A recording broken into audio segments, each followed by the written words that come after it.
Ok, entonces, si bien este guión tiene 11 pasos, eran 12, uno lo quise poner al final y les voy a explicar por qué, pero tiene 11 pasos. Para mí hay 5, digamos que etapas o momentos dentro de este proceso que es importante que tengas claras en tu cabeza.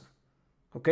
Si bien al inicio es importante que sigas este guión, tengas una copia impresa a un lado de tu computador o de tu computadora cuando estés haciendo las llamadas, vayas siguiendo las preguntas, obviamente las practiques para que no suenes robótico, para que de alguna forma suenes fluido, que insisto, piensa en un buen médico el que visitaste recientemente, no trae una hoja de preguntas como yendo pregunta por pregunta y haciéndote sentir que estás en una encuesta, sino de alguna manera lo que hace es que las preguntas sean fluidas, que esto sea como una forma como más orgánica, más natural y va conectando las preguntas e incluso hay momentos en los que quizás se tiene que regresar a algo porque necesita una pizca más de información, insisto, para entender tu situación.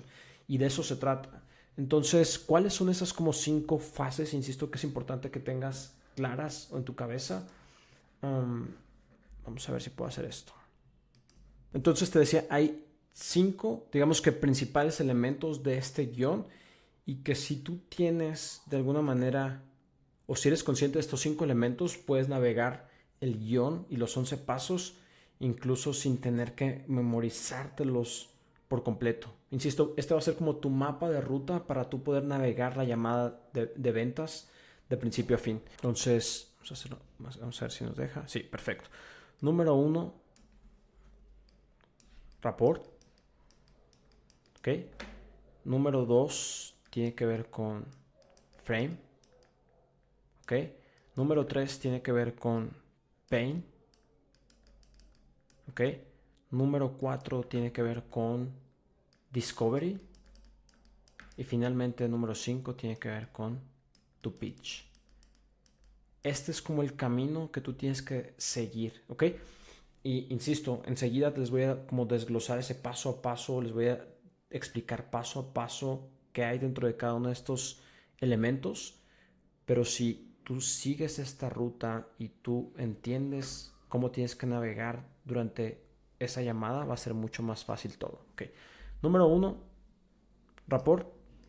Y cuando hablo de rapport, hablo de generar como esa primera conexión con la persona cuando llega la llamada. Y súper importante aquí, no necesitas convertirte en su mejor amigo ni en ese vendedor súper optimista que te das cuenta que en realidad no es su personalidad o no está actuando de forma natural, sino lo que está tratando de hacer es generar una conexión pero que no es genuina contigo con tal de que le compres, ¿ok? Entonces, primera etapa, rapport.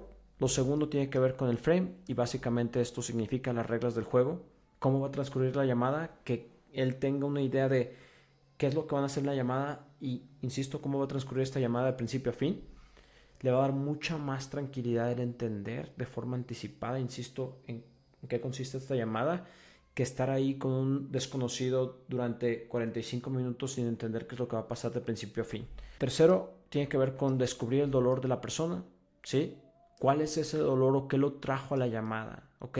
¿Qué es lo que le está pasando hoy día en su vida que lo motiva a buscar ayuda? Número 4, discovery. Es donde vamos a hacer ese diagnóstico para entender de manera profunda cuál es ese dolor que tiene, qué lo motiva a buscar ayuda, hace cuánto que está, digamos que, sintiendo este dolor, qué tan importante es para él trabajar en esto, si ha buscado ayuda, si ha intentado algo más, etcétera. Es decir, todos esos elementos que nos van a ayudar a descubrir primero si es una persona que podemos ayudar, si tiene una urgencia para resolver el problema que tiene y a partir de ahí obviamente poder conectar toda esta información que nos dé aquí con el quinto elemento que tiene que ver con ese pitch o ese discurso de ventas. Es en donde vas a, insisto, conectar sus principales desafíos y el objetivo que está buscando lograr con los 3 pilares de tu oferta, ¿ok?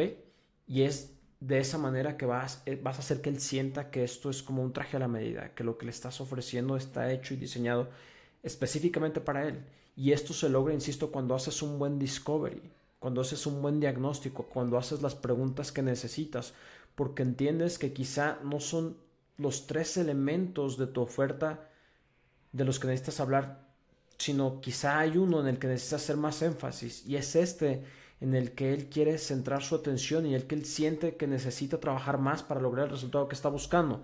Y entonces te das cuenta que no hay tanto sentido o no hace tanto sentido para él que tú hagas tanto énfasis en el resto de tus pilares. Puedes pasarlos por encima, pero en realidad, insisto, lo que hace que se sienta que esta oferta es personalizada es que te enfocas en su mayor desafío o en sus mayores desafíos y cómo tu oferta puede ayudarlo a resolverlos.